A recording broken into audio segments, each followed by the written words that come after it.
So, in continuation with the part 1, and as per the promise that I made to all of you, today we are going to discuss the second part of the Rime of the Ancient Mariner. In the first part, we have seen that the albatross was killed by the mariner. This albatross was actually the symbol of Christ because the albatross helped them to come out from their circumcised, from their stagnant condition. However, in this poem, whenever we will go line by line and we will discuss, then we will clearly find out the actual meaning of the albatross. Actually, here the albatross played two kind of role. First, all the mariners considered that albatross was good, but later they again considered the albatross was bad for their life. So, without wasting much more time, let's begin our discussion and let's see what happened in the part 2 of the poem, The Rime of the Ancient Mariner. Part 2. The sun now does rose upon the right. Out of the sea came he, still hid in mist, and on the left went down into the sea. So here we come to know of the sun, that the sun rises in the right side, and then he toils hard to shine the entire sky. But finally, at the end of the day, again the sun set down into the mist and into the left where there are sea. So this is the meaning of the first four line. And the good south wind still blew behind, but no sweet bird did follow, nor any day for food or play came to the mariner's hollow. So this says that the good south wind still blew behind. So the ship is going on, and in fact the ship is pursued by the south wind. That is good. That is good for the mariner to sail on. But no sweet bird did follow. But unfortunately, after the death of the albatross, the mariners could see no of the birds. So no birds came there to follow them, nor any day for food or play came to the mariners' hollow. So the mast where the mariners are living, where the mariners are standing, there no kind of birds came for food or for entertainment or for taking rest into the mast of the ship. And I had done a hellish thing, and it would work them oh. So here the mariner again confesses to the wedding guest that I had done a hellish thing. So the mariner says that he has done a really hellish thing. That means that he had killed the albatross, and that's why this act of killing albatross is considered as helling and as a hellish thing, and it would work them oh. Actually, this act, the killing of albatross, will surely bring misfortune to all the mariners' life. So the line says that, and it would work them oh. It would bring oh in their life, in their fate. For all effort I had killed the bird, they made the breeze to blow. Then all the mariners concurrently said that, as the mariner, that means as I have killed the bird, so therefore there is surely misfortune will fall on them, because the bird was the symbol of a bridge. The bird was the bringer of bridge, bringer of wind that helped the ship to go on. Oh rich, said they, the bird to slay that made the bridge to blow. Then all the mariners exclaimed their wonder, and even they upbraids the mariner, and they blamed the mariner because the mariner killed the bird, because the mariner slayed the bird that actually brought the bridge to blow. Nor dim nor red like God's own head, the glorious son of priest. Then all averred, I had killed the bird that brought the fog and mist. It was right, said they, such birds to slay that bring the fog and mist. So here in this stanza we see that the sun has not appeared yet. This means that the ship has gone a long way, and now the sun is covered, the sun is shrouded with mist, a layer of mist and fog. So therefore there is no kind of rays to all of them, and everything seems to all of them quite hazy. So the mariner says that nor a dim nor red like God's own head, the glorious Son of priest. So the sun, the glorious sun, which usually seem to be red and which is compared to like God's own head, that means that if we see the face of a God, then it becomes to us quite convincing that surely something good will happen. So here God's own head is compared to the sun itself, because if there appears sun, then the sun will bring for the entire mariner good luck and good life. But unfortunately there is no sun. Then all averred, I had killed the bird that brought the fog and mist. It was right, said they, such birds to slay, that bring the fog and mist. Then all the mariners began to praise, all the co-mariners began to praise the speaker mariner, because he has done the right thing. He has killed the albatross, because this albatross is the only factor who brought about fog and mist. So that's why they said that it was right, said they, such birds to slay, that can bring the fog and mist. So this albatross is again considered by all the mariners that the albatross has brought fog and mist, and that's why they are all now in a miserable condition. Fair breeze blew, the white foam flew, the furrow followed free. We were the first that ever burst into the silent sea. So here we come to know that the ship is actually going through a zone which is considered as silent. The fair breeze blew, the white foam flew. So when there is breeze, the white foam or the misty foam all disappeared. The furrow followed free, and then the ship proceeded further on. We were the first that ever burst into the silent sea, and then our ship went on through the field which is considered as silent, which is full of silence.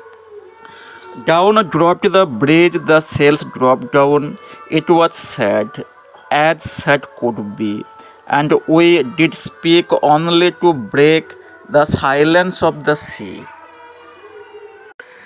Gradually, the south wind, or the breeze that was pursuing, that was helping the ship to go across, dropped down. Like means that the bridge seizes down, the bridge stops to blow, and as a result, the slaves drop down. As a result, the slaves sails come down. It was sad, as sad could be. This is a crucial line. Here the poet says that it was truly sad, as sad could be. So if we compare that, sad has some of the characteristics which are manifested in human life by its means of nature. But here the speaker says that their life is so much miserable that in their sadness all kind of miserability can be seen, can be observed everywhere. We did speak only to break the silence of the sea, and then all the mariners, all the onboard mariners could speak to each other only to break the silence of the sea, because all around there was entire silence. Even there was nothing, not a sound of bang. So only to break the silence of the sea, the mariners spoke to each other. All in a hot and copper sky, the bloody sun at noon, right up above the mast, did stand no bigger than the moon.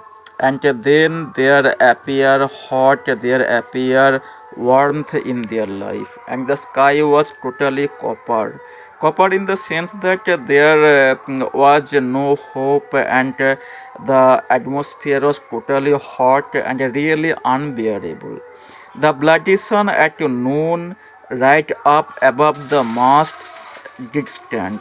And then the sun, which is considered as a bloody because the color of the sun was red, and at noon it was just above the head of the mast of the ship, no bigger than the moon, and in size the uh, sun was not bigger than the moon. So here we must have to remember that the sun is just at noon on the top of the head of the ship, and there all around were silence, and the entire sky was quite warm, and all the characters, all the mariners in the ship are feeling suffocation.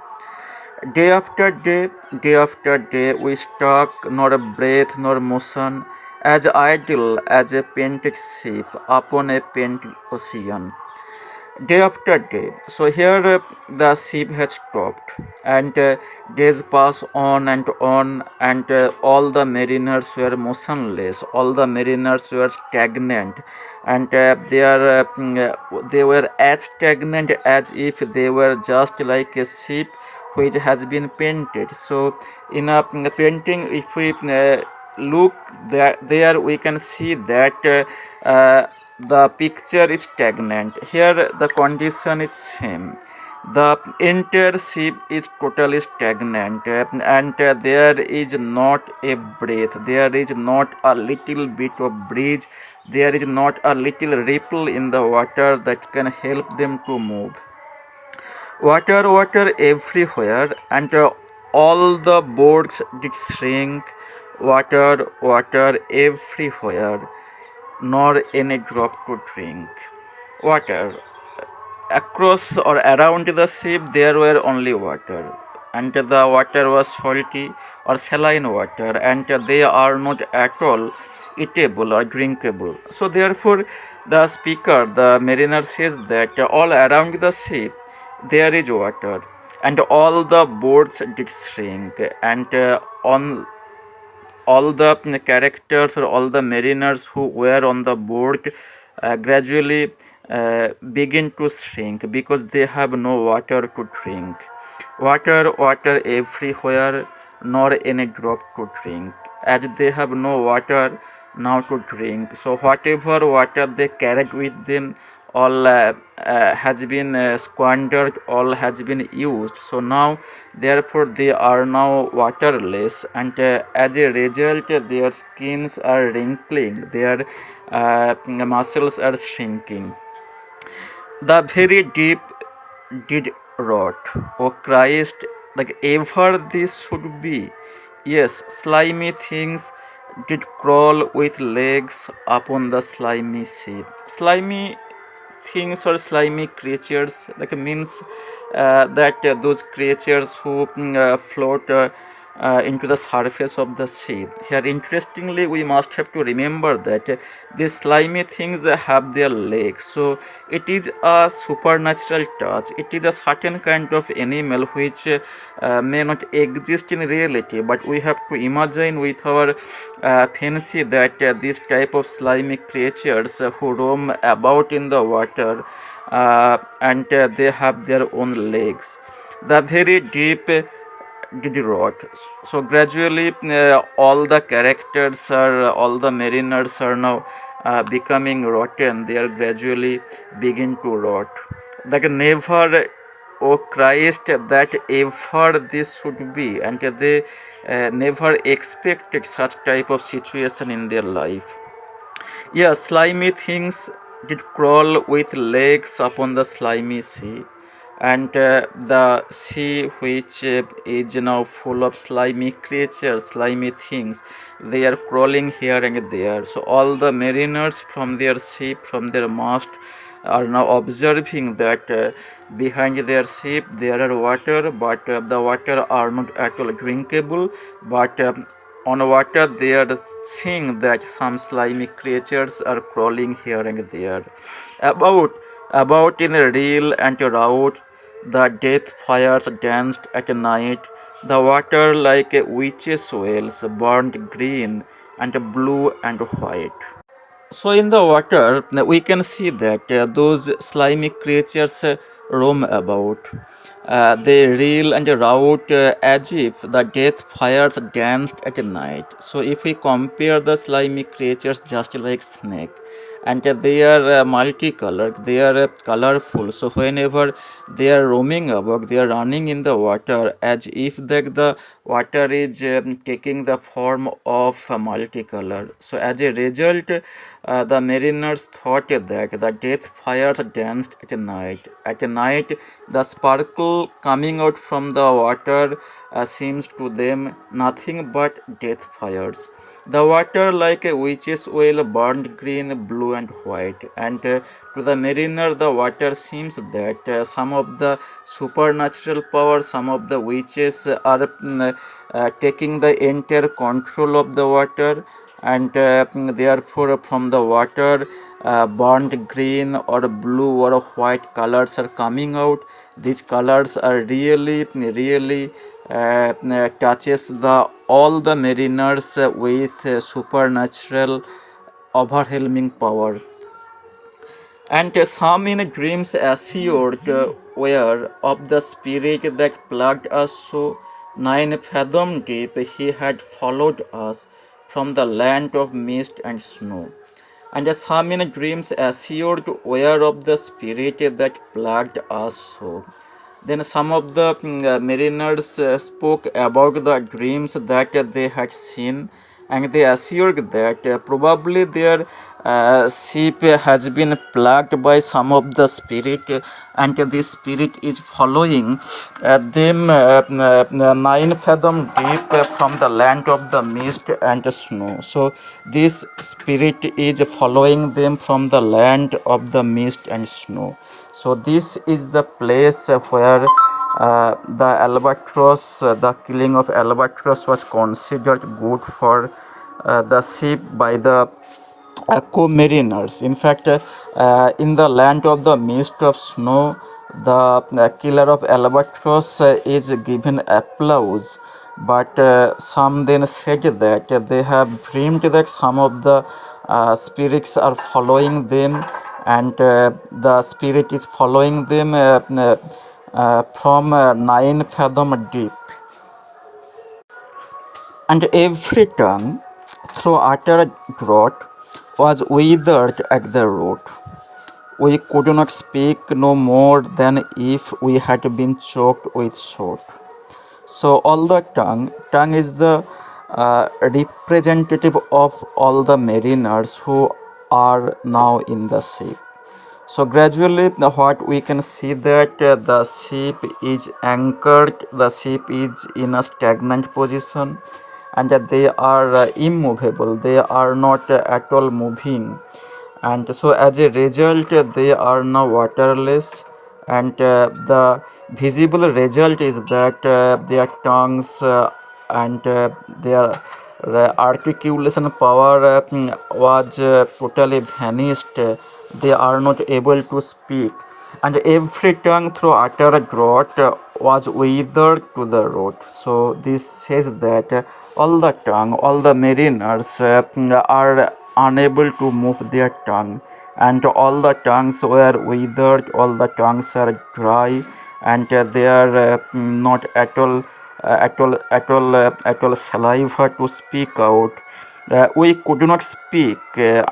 We all the characters are not able to speak out, no more than if We had been choked with soot, and it seems to all of us that our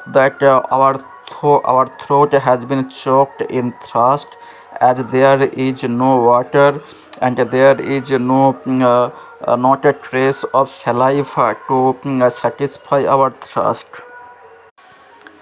Oh, well a day, oh, well a day, what evil looks had I from old and young.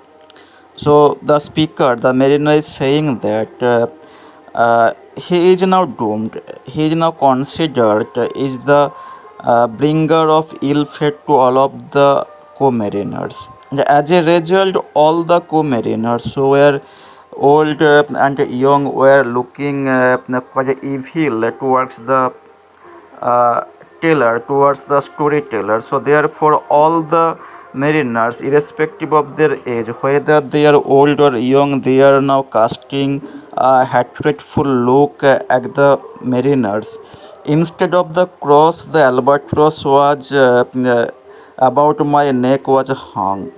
So instead of cross, actually cross in Christianity considered the symbol of salvation, and it keeps away all kind of evil spirit. But all those young and old mariners who has not take the responsibility of putting cross inside the killer of the albatross, rather they hung around his neck the garland of albatross. So they took the dead albatross and made a garland, and then they hung around the killer. In fact, I want to say that the mariner or the storyteller, and here comes the end point of the second part.